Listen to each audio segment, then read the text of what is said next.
నమస్తే, welcome to mega 9 TV.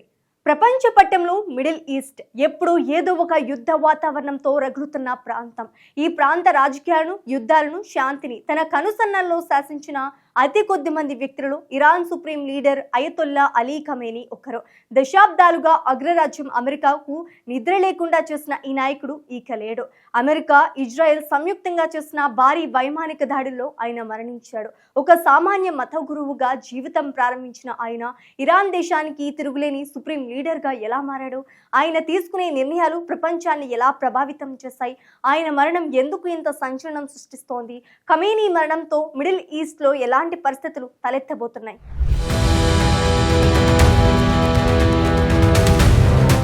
Syed Ali Hussaini Khamenei April 19, 1939న ఇరాన్లోని మష్హాద్లో జన్మించారు. ఆయనది చాలా పేద, మతపరమైన సాంప్రదాయ కుటుంబం. ఆయన తండ్రి ఒక ఇస్లామిక్ స్కాలర్.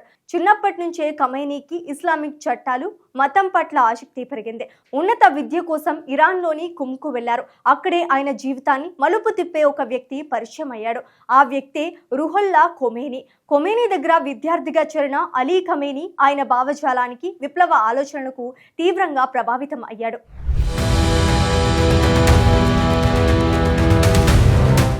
1960ల సమయంలో ఇరాన్ను షా వంశస్థులు పాలిస్తుండేవారు. వారు పాశ్చాత్య దేశాలకు, మరీ ముఖ్యంగా అమెరికాకు అనుకూలంగా ఉండేవారు. ఇరాన్లో ఇస్లామిక్ చట్టాలకు బదులు ఆధునిక పద్ధతులను ప్రవేశపెడుతున్నారు. ఇది ఖొమేనీకి, ఆయన శిష్యుడైన అలీ ఖమేనీకి ఏమాత్రం నచ్చలేదు. దీనితో షా పాలనకు వ్యతిరేకంగా అలీ ఖమేనీ తీవ్రంగా ప్రచారం చేశాడు. దీనివల్ల ఆయనను ప్రభుత్వం 6 సార్లు అరెస్ట్ చేసింది. జైల్లో దారుణమైన చిత్రహింసలు అనుభవించాడు. కానీ ఆయన పోరాటం ఆగలేదు. చివరకు 1979లో ఇరాన్లో అద్భుతం జరిగింది. 1979 ఇరాన్ ఇస్లామిక్ విప్లవం ఉవ్వెత్తున ఎగిసింది. ప్రజలందరూ షా పాలనకు వ్యతిరేకంగా రోడ్లపైకి వచ్చారు. షా దేశం విడిచి పారిపోయారు. ఖొమేనీ ఇరాన్కు మొట్టమొదటి సుప్రీం లీడర్ అయ్యాడు. ఆ సమయంలో ఖొమేనీకి అత్యంత నమ్మకస్తుడైన కుడి భుజంగా అలీ ఖమేనీ నిలిచారు.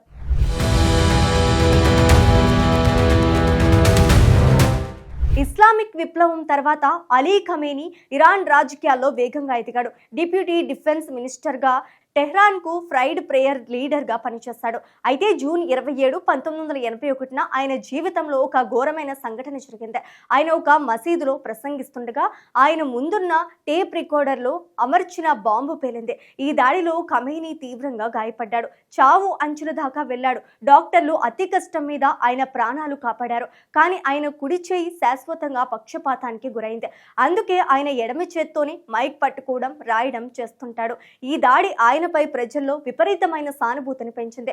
అదే సంవత్సరం అంటే 1981లో జరిగిన ఎన్నికల్లో భారీ మెజారిటీతో గెలిచి ఇరాన్కు 3వ అధ్యక్షుడు అయ్యాడు. 1981 నుంచి 1989 వరకు 8 ఏళ్ల పాటు ఇరాన్ ఇరాక్ యుద్ధం జరుగుతున్న అత్యంత కష్టకాలంలో ఆయన దేశాన్ని అధ్యక్షుడిగా నడిపించాడు.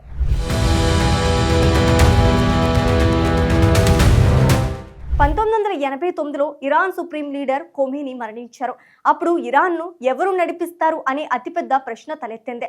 అందరూ ఆశ్చర్యపోయేలా ఆనాటి అసెంబ్లీ ఆఫ్ ఎక్స్పర్ట్స్ అలీ ఖమేనీని ఇరాన్ 2వ సుప్రీం లీడర్గా ఎన్నుకున్నారు. ఇరాన్ రాజ్యాంగం ప్రకారం దేశ అధ్యక్షుడు కేవలం పరిపాలన మాత్రమే చూస్తాడు.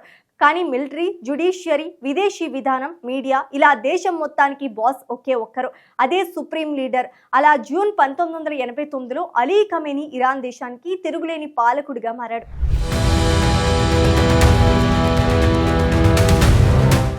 ఖమేనీ పాలనలో ఇరాన్ విదేశీ విధానం చాలా స్పష్టంగా ఉంది. అమెరికా, ఇజ్రాయెల్ను వ్యతిరేకించడం, ఖమేనీ అమెరికాను గ్రేట్ సాటన్ అని పిలుస్తాడు. ఇరాన్ అణు కార్యక్రమాన్ని వేగవంతం చేస్తుంది ఖమేనీనే. మిడిల్ ఈస్ట్ లో తమ పట్టును సాధించడానికి యాక్సిస్ ఆఫ్ రెసిస్టెన్స్ అనే ఒక కూటమిని తయారు చేశాడు. లెబనాన్లోని హిజ్బుల్లా, గాజాలోని హమాస్, యెమెన్లోని హౌతీలు, వీరందరికీ ఇరాన్ నుండి ఆర్థిక, సైనిక సహాయం అందించాడు. ఇదంతా ఖమేనీ కనుసన్నల్లోనే జరిగింది.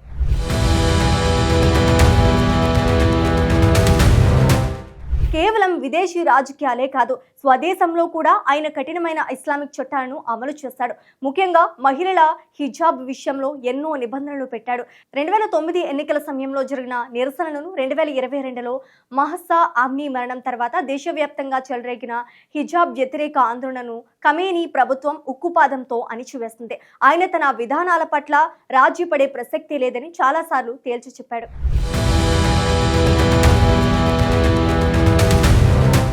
తమ సుప్రీం లీడర్ను కోల్పోవడంతో ఇరాన్ తీవ్ర దిగ్భ్రాంతికి గురయ్యారు. ఇరాన్ ప్రభుత్వం వెంటనే దేశవ్యాప్తంగా 40 రోజుల జాతీయ సంతాప దినాలను, అలాగే 7 రోజుల పబ్లిక్ హాలిడేను ప్రకటించింది. ఇదిలా ఉంటే ఖమేనీ మరణ వార్త తెలిసిన కొన్ని గంటల్లోనే ఇరాన్ సైన్యం అమెరికా, ఇజ్రాయెల్ పై ప్రతీకార దాడులకు దిగింది. ఇజ్రాయెల్తో పాటు బహ్రెయిన్, గల్ఫ్ దేశాల్లోని అమెరికా సైనిక స్థావరాలపై ఇరాన్ భారీ సంఖ్యలో బాలిస్టిక్ క్షిపణులు, డ్రోన్లతో విరుచుకుపడింది. దీంతో మొత్తం మిడిల్ ఈస్ట్ రీజియన్ లో యుద్ధ వాతావరణం నెలకొంది. పలు విమానయాన సంస్థలు తమ విమానాలను రద్దు చేస్తాయి. దేశాలు తమ ఎయిర్ స్పేస్ ను మూసివేశాయి. ఇప్పుడు అందరి మధ్యలో ఉన్న అతిపెద్ద ప్రశ్న, ఖమేనీ తర్వాత ఇరాన్ తదుపరి సుప్రీం లీడర్ ఎవరు? సాధారణంగా ఇరాన్లోని అసెంబ్లీ ఆఫ్ ఎక్స్పర్ట్స్ అనే మత పెద్దల కమిటీ కొత్త లీడర్ను ఎన్నుకోవాలి. అయితే ఖమేనీ కుమారుడు ముజ్తబా ఖమేనీ లేదా ఇతర సీనియర్ మత పెద్దలు ఈ రేసులో ఉన్నట్లు తెలుస్తోంది. నాయకత్వ మార్పిడి సమయంలో ఇరాన్ అంతర్గతంగా కూడా తీవ్ర పరిణామాలను ఎదుర్కొనే అవకాశం ఉంది.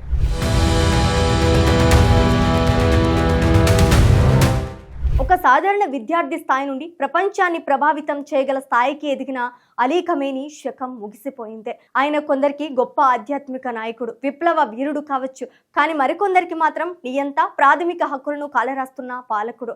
ఎవరు ఏమనుకున్నా 3 దశాబ్దాలు పైగా ఇరాన్ను ఒంటి చేత్తోనే నడిపించిన అలీ ఖమేనీ ఆధునిక ప్రపంచ చరిత్రలో ఒక చెరగని ముద్ర వేశాడు. ఖమేనీ మరణం ఇరాన్కే కాదు, యావత్ ప్రపంచ రాజకీయాలకు ఒక పెద్ద టర్నింగ్ పాయింట్. ఈ పరిణామాలు రాబోయే రోజుల్లో ఎలాంటి యుద్ధానికి దారి తీస్తాయో, ఇరాన్ ప్రజల భవిష్యత్తు ఎలా ఉండబోతోందో వేచి చూడాలి.